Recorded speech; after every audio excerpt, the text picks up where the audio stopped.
حضرت واصف علی واصف کی ایک بات کہ اللہ تمہارا دوست ہے اور تم اللہ کے دوست ہو۔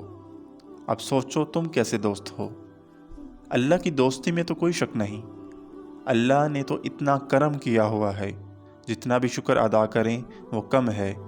لیکن ہم اگر دیکھیں گے کہ ہم اللہ کے کون سے کام ہیں جو کر رہے ہیں، اپنے سارے کام ہم نے اللہ پر ڈالے ہوئے ہیں، تو اللہ کے کون سے کام ہیں جو ہم کر رہے ہیں؟ تو یہ دوستی بھی اسی طرح سے بڑھتی ہے کہ وہ توفیق دیتا ہے، وہ کرم کرتا ہے، اور اس کرم کی نشانی یہ نہیں ہے کہ پیسہ آ جائے گا، بڑا کچھ آ جائے گا، نہیں، سکون قلب۔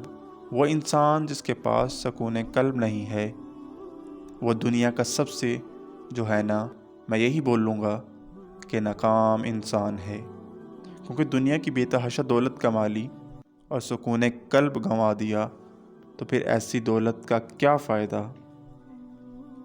امیری اور غریبی اللہ کی تقسیم نہیں ہے، قریب اور دور اللہ کی تقسیم ہے، کہ وہ جو اللہ کے قریب ہے اور وہ جو اللہ سے دور ہے۔